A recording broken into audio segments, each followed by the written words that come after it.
Hey guys! 'Di ba? Welcome back! Welcome back! Welcome back sa amin, yes po. Once again, my name is Obi, And I am Kate, and we are your millennial Millennial managers. Managers PH. Mapatapos na ang taon, di pa rin kami sabay. Ayan, Happy New Year's Eve, everyone. Eve.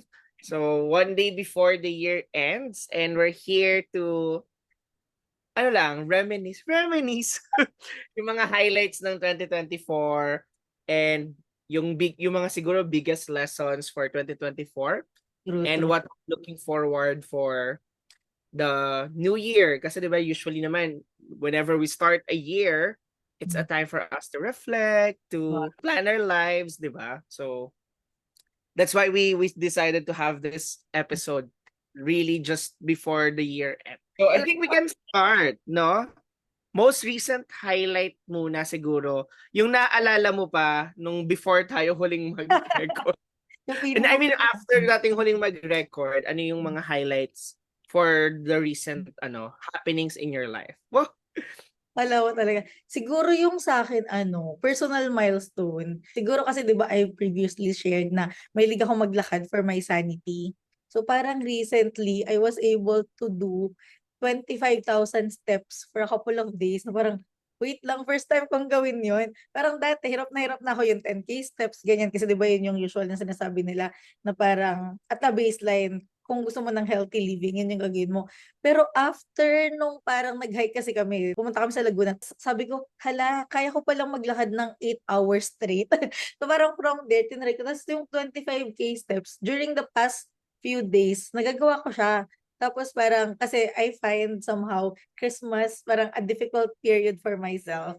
Parang yun yung naging, sanity walk ko for the past few weeks. Parang, ang galing lang na it was able to help me really parang reflect as well during the past year na parang hala ang dami na rin palang nangyari. Kasi wala ka ibang gagawin, maglalakad ka lang, 'di ba?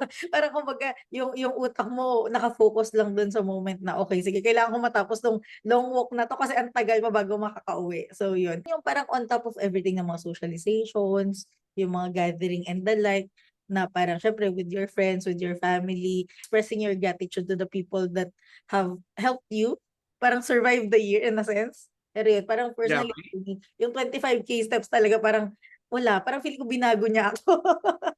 Wow. Saan kayo nag-hike sa Laguna? Saan kayo nag-hike sa Laguna? Mount Kalisungan, hindi Ah, ko alam kung saan siya. Pero yun, parang basta hindi siya Los Baños, hindi siya mm. Calamba. Hindi ko matandaan, pero yun, nag-hike kami dun sa Oh, as a non-active person, alam sa mga bundok-bundok na 'yan. Hmm. Pero hindi ko talaga makita yung sarili ko na nag-aakyat ng bundok. Pero tignan natin, malay mo naman next year magbago ang lahat. Magbago ang lahat. Sabi nila beginner daw siya pero ang intense nung sinapit na parang sobrang hirap kasi nga parang maulan ng mga nakaraan so maputik siya tas madulas. Maputi. Parang oh my God, hirap na hirap talaga kami. Pero masaya siya, maganda yung experience kasi okay din yung mga taong kasama. And then nung nasa summit na, okay na. Pero the journey itself, sobrang challenging ang lala. Ano yan, nag-joiner ka? Joiner? Hindi sa Or group kayo? Ah, parang mga bongga. 20 plus kami dun sa work na nagsama-sama. Nagsama-sama pero 20 plus kami sa work na nag-guide. Tapos masaya siya, masaya siya. Yeah. So, siguro isa yun sa mga goal ko next year sana. Yes. Medyo healthy. This year, sobrang sedentary ng life ko. Hindi ko maalala kung kailan ako huling nag-gym, Mm. huling nag-exercise. It's time. So, tignan natin. Kasi feeling ko talaga yung mga kasukasuhan ko talaga lumalagotok na. So, but anyway, ako naman, recent highlight of the before tayo nag-record. Ang dami kong ganap. Like, Mm. or ako, di ba, nagsinama kita Mm. dun sa True, PLB true. for the event. May event ako sa isa ko pang org for industrial engineers. Mm. Kasi part ako ng board of directors eh. So, Mm. sige, organize, elections and stuff. Until next year, part pa din ako ng board of directors. So, it has been really busy. And Mm. nagkaroon ako ng slow time nung bakasyon na. Ito, for the past 2 weeks, bakasyon. And sabi ko nga, grabe yung ano ko, hindi ako sanay ng may downtime. O, diba? ang dami kong energy, gusto kong mag-Muay Thai bigla, ganyan. Mag-kickboxing. Hindi ko alam saan galing 'tong mga Same, energy ko. same. Girl, ang hirap talaga mag-slow down. Like yung gusto kong magpahinga pero yung katawan ko, ang active, every time na nagigising ako, ang dami kong energy. Sabi ko, shucks, bakit ganito? So, True. ito may moments ako na parang yung lakas ng kabog ng dibdib ko kasi nga ang dami kong energy gabing-gabi na ganyan. Gusto ko na lang ewan ko, gusto kong tumakbo sa somewhere ganyan. So, hindi ako sanay talaga mag-downtime. Mm. So, it has been very challenging for me to like really turn off yung Mm. being active. And at least realization lang din. Yun yung parang realization ko lang din na, oh my God, siguro medyo yung identity ko. Di ba nag-share nga ako ng post sa Facebook? Yung parang, pahinga ka nga eh, tapos ang dami mong personal projects. So, girl, anong pahinga yan? Ayan. Siguro yun yung yung realization ko na kailangan ko ding matuto talaga na pag downtime. True. But yeah, it has been really fun. Naggawa ako, di ba yung downtime ko, nag-national bookstore hopping ako. As in, pumunta ako like 9 outlets ng national bookstore para mamili ng mga libro. Totoo. Saan And, to? Ano yung mga ginawa mo? Bakit? ano lang, kasi may sale sila. Tapos sabi ko, uy, baka may magagandang libro. Hmm.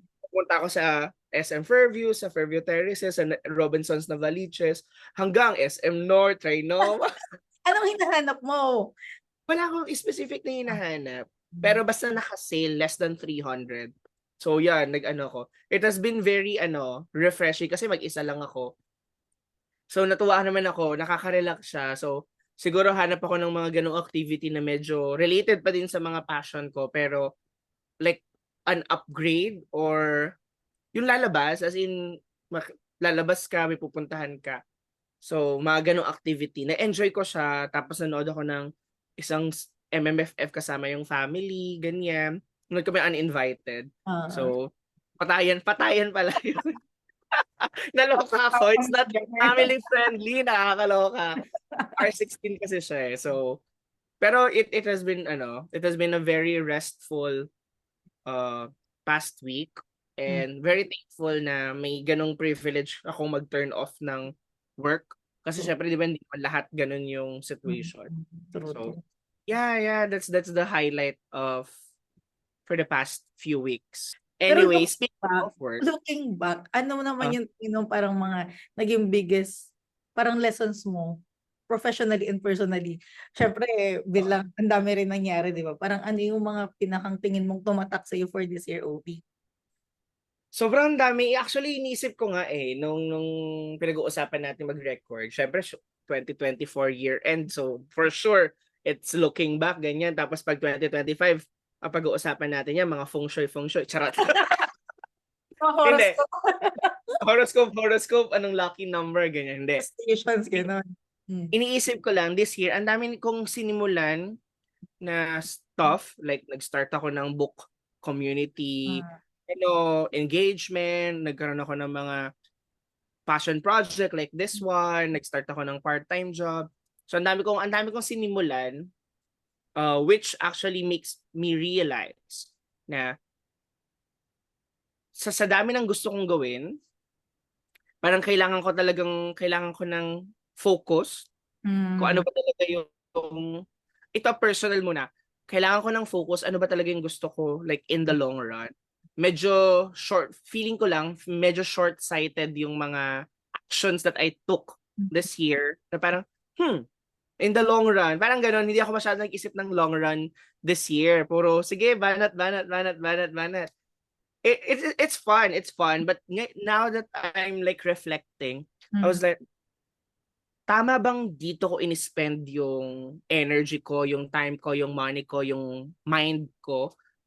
Nag-enjoy naman ako. I think isa yun sa mga grateful ako this year na feeling ko naging super super in touch ako with myself na na-enjoy ko yung feeling ko na-enjoy nagawa ko yung mga bagay na na-enjoy ko talaga.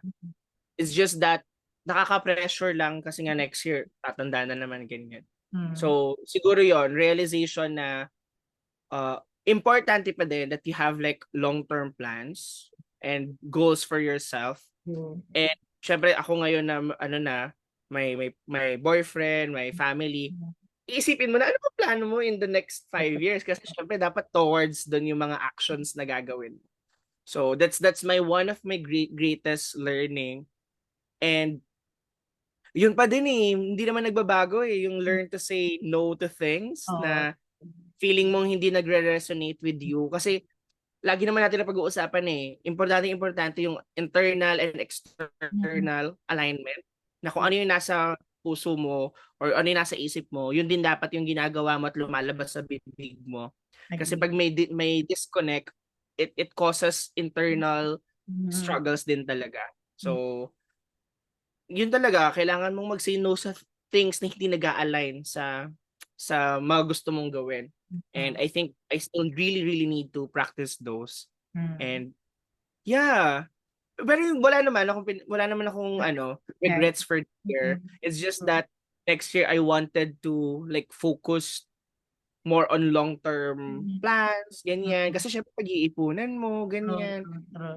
Hindi naman pwedeng bira ka ng bira kasi wala ka namang Oo. generational wealth. So, Sana ganun yung ano ko, diba? mindset ko. Siguro more goals, more Mm. goal-oriented Mm. uh planning Mm. for 2025.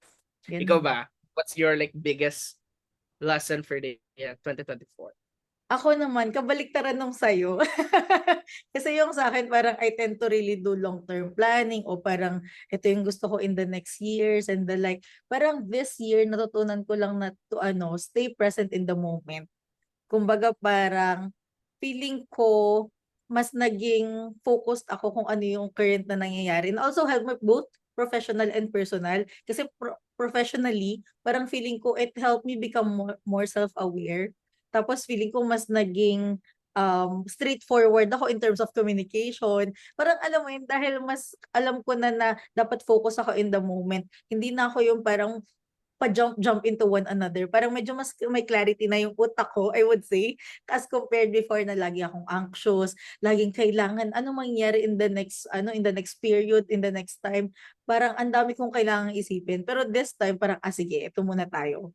Tapos later on na yan.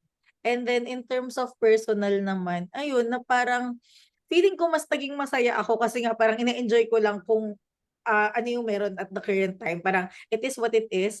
And then if meron mang worries, syempre kailangan mo pa rin silang parang i-reflect on later on or parang kailangan mo rin silang i-internalize. Pero wala eh, parang feeling ko mas nakatulong talaga siya sa akin this year na okay, ito yung current na nangyayari. Focus muna tayo dito. And then on those that I cannot control, sige, later on na yan. Or parang kumbaga, tsaka na natin yan i-internalize and the like. Parang feeling ko, kaya siguro I'm ending 2024 na medyo mas magaan yung pakiramdam kasi I'm trying to not control everything and just letting things as they are and letting things as it is. Ayun, feeling ko lang gano'n, hindi ko alam Oo. yung ano ko. Iba-iba talaga. Mm. Iba-iba yung theme ko eh. Last year, ang theme ng buhay ko. Wow! Nung nagre-reflect ako last year, ang Oh, theme ng buhay ko is letting go of things that have oh, passed. It's true. not meant for me. If it True. didn't find me back, it's not really meant for me. So I learned to let go. True. This year naman, ang ano ko naman, grab every opportunity that True, came. true, true, So, true, true. naging in the moment din naman ako this year. Kaya lang ngayong naglo-look back ako, baka next year ibang strategy naman. True, Sabi true, nga true, nila, true. lagi naman sinasabi natin, naririnig natin that you cannot change the outcome if you do not change what you're currently doing eh. So, Actually, it's really you that you can change so that other things around you also change yeah. towards the direction you want to go in True, the true. future. Mm. So, Ganda. professionally, thankful ako na wala masyadong professionally turmoils this year. Yes. So, medyo payapa Oo. tayo. Gusto And natin yan. Gusto natin yan. buti na lang at least kasi ang daming turmoil sa personal. Charot. Oo. It Sa helps, daming parang nandun ka rin sa isang healthy environment, I would say, na, parang in terms of work right now. Parang, ewan ko lang yun lang nakikita ko siguro parang currently kasi mas in a better place ka. kung if you would Oh, assess it I this. think yes, you're correct. I think that really gives me the space, the time, the energy to Ah, explore. Kasi hmm, before, when I was working in an environment na talagang Mm, paspasan ang mga totoo. bagay, it doesn't give me time to breathe, to think. Yeah, Yung actually. may mas ganun ako, mas nakaka-enjoy ka ng mga bagay, nakaka-grab ka ng other Mm. opportunities. Nakabalik ako sa pagbabasa, di ba, ng libro when I was like in a healthier place.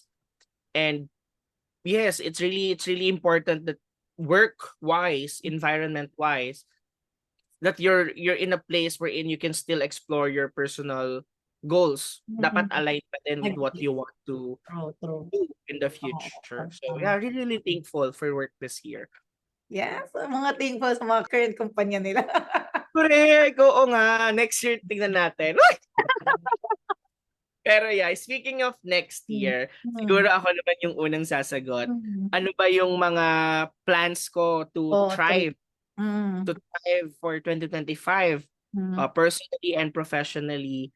Uh, Plans. So, ayun nga, sinabi ko kanina, personally, I really wanted to have at least, ano lang, medyo long-term, mid-term plans Mm, for me agree. to set goals like financially, physically, emotionally, mentally, to prepare myself because I really wanted to uh further my studies. I don't see doing it next year, but Oo.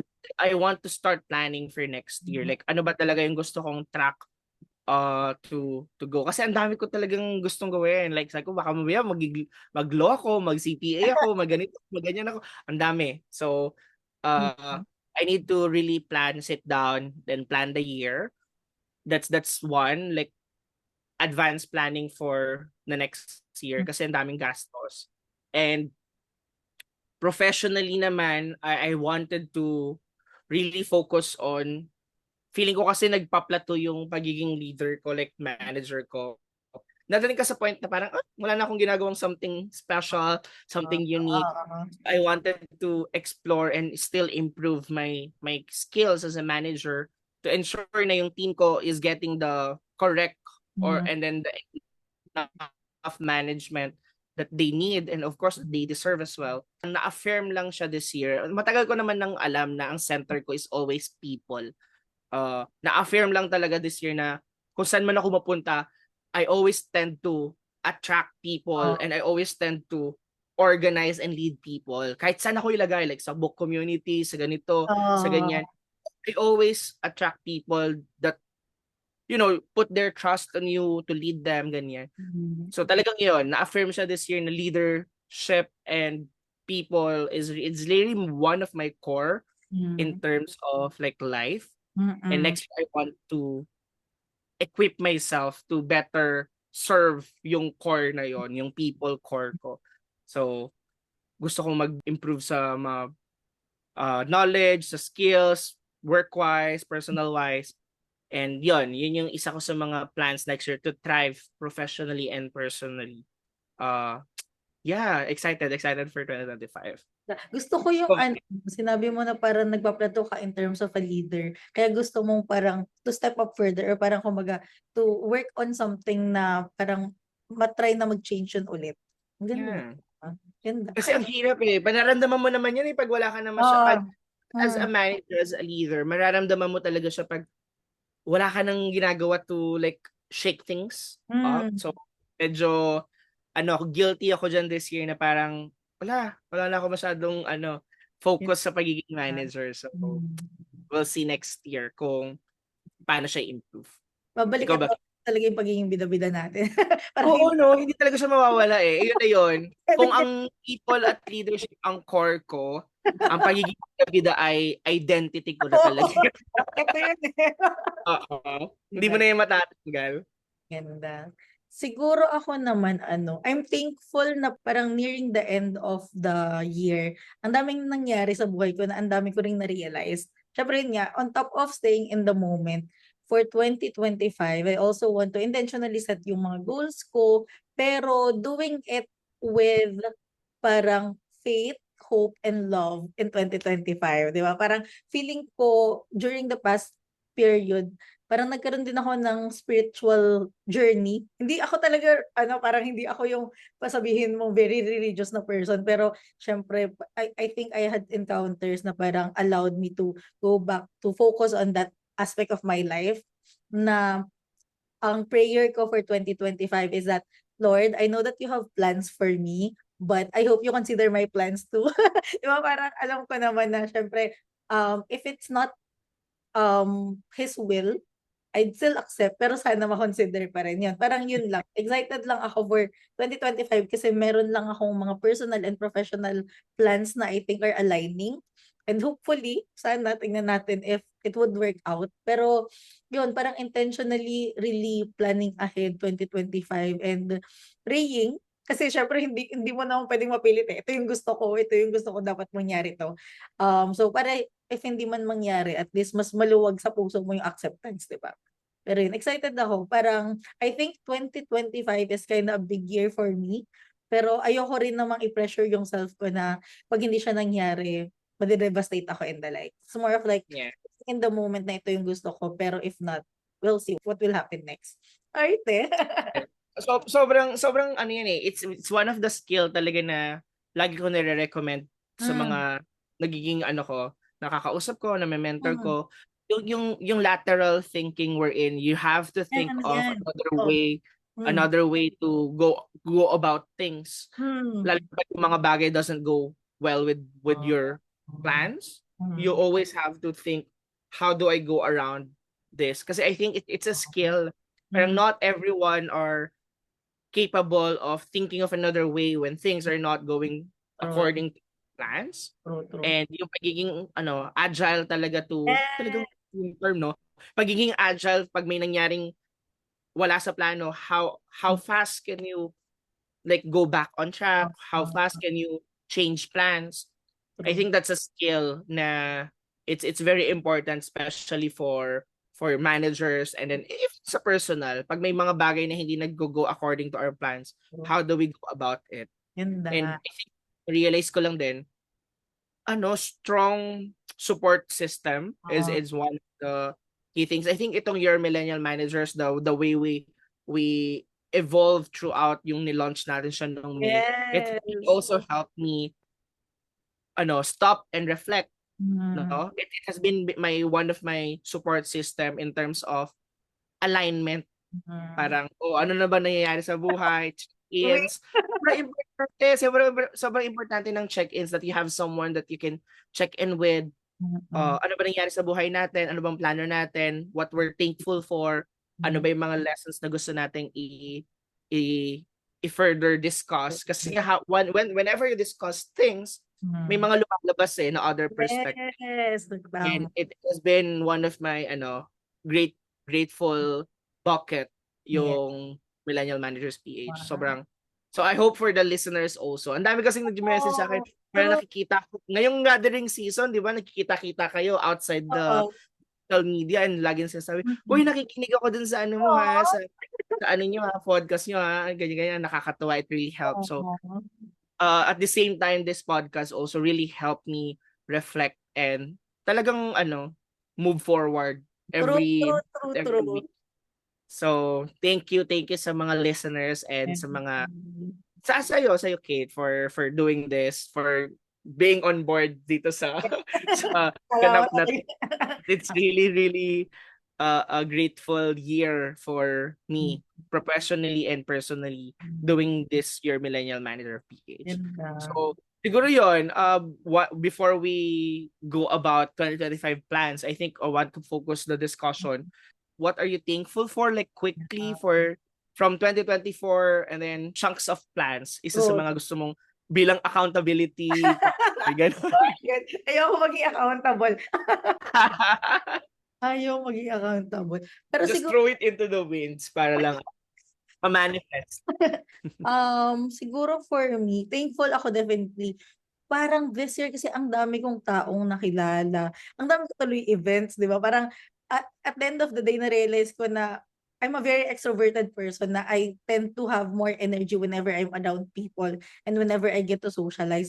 And the quality of people that I've met, parang feeling ko they have improved, and including my judgment, parang kumbaga in terms of using my energy or parang spending my energy, I have better spent it this year in a way. Although there are still a lot of challenges, I'm thankful na I was able to thrive and move forward from them. And then plans, I do have very, very big plans. Ayoko na munang sabihin, pero yun, I'm hoping Oo. that plan would work out this year. Yun talaga, yun talaga. Parang meron akong isang plan this year na I'll really focus on achieving. It's more on na career-wise and somehow Yeah. my personal endeavor din. Pero that's something that I'm thankful for. And definitely your Millennial Managers PH, nakakatuwa na parang ang daming tao din pala talagang gustong makinig or parang ang daming tao na may mga gusto pa rin talaga silang mapakinggan. And at least sa atin kahit paano, somehow we are able to provide that value to them, and especially to you, Obi, kasi nga 'di ba, bata pa lang ako idol na talaga kita eh. So parang mas lalo akong natuwa na this year ang dami kong natutunan sa iyo personally. Parang ikaw yung ano, isa sa mga source of wisdom and parang kumbaga go-to person for sanity as well. Kahit na parehas lang nababaliwin sa pero yun, nakakatawa 'Di na ba, 'di ba? Kahit sobrang gulo pareho ng mga utak natin. parang dahil yung gusto parehas gawin pero ayun, ayun lang naman. I am definitely looking ahead doon sa mga na parang hindi lang for 2025 pero for our life in general to parang have that life that we won't need to escape from. Wow, kala mo talaga. Or parang just Wow, ganda. generational curses in a sense. Pero yun. Correct, correct. Ang ganda, ang ganda. A life that we would not want to escape from. Ako Diba? naman, yun, 2024 has been a very good year. Siguro one of the things na pinagpapasalamat ko this year is I was able to enjoy uh those things that I really love doing, like book fairs, concerts, musicals. Mm. Medyo magastos, but at Hindi the end of the medyo. day, Hindi medyo. at the end of the Gastos day, talaga. I'm really thankful that I had the opportunity and the privilege to do those things. True. Feeling ko ang dami kong art related endeavors this year Yeah. na talagang nag-enrich sa puso ko at sa personal happiness, Mm. and sobrang thankful ako doon. And then nakapag-travel with family, ganyan. Isa yun Yeah. sa mga joys ko Mm. lately, talagang to be able to yung mabigay mo naman kahit paano yung gusto ng parents. So, isa yun sa mga gusto kong i-pursue pa as I go along with this adulting life. Yan, next year, ang nilook forward ko talaga ay yung magta-30 na ako. Yeah. So, wala lang. It's a new Exciting. leaf. Mm. No, nakakatuwa lang na every time we reach a milestone, it's a new leaf, it's a new achievement. And one of my goals next year na gusto ko talagang gawin would be to take classes talaga related to management, to leadership. Not siguro formal classes, siguro hindi pa yung ganong Oo. level, Oo. pero towards that Mm. mindset na eventually feeling ko magfo-formal education ulit ako related to management. So next year, paunti-unting pocket of information and paunti-unting seminar siguro para mas mag-enrich pa. Ganda. And yeah, ayun talaga yung look forward ko next year in terms of personal and career growth. Gusto ko Mm. talaga maging better pa na lagi ko naman yun naiisip eh. If I don't enrich myself like personally and professionally, I will not be able to pass on True. information or wisdom. Parang magiging obsolete yung alam ko eh. So, kailangan mo talagang every time if you want to be able to mentor people, ikaw din sa sarili mo, you have to upskill, to learn new things para may ma-share ka. Mm. And yun yung gusto ko i-focus next year, like mentoring people. It really helps me na talaga, mag-reflect outside siguro sa your millennial managers PH, Mm. talagang physical mentorship with people. Hopefully madami akong plans related to ganong things eh, kasi nga active ako sa alumni organizations, 'di ba? Nakita mo yung last event ko Oo. page. Basically ganon, yung idea would be to be able to pass on knowledge to certain people, and then in the hopes na may pick up sila, ay ma-apply nila Yes. sa personal lives nila. Oo. So yung more of those things next year. Ganda.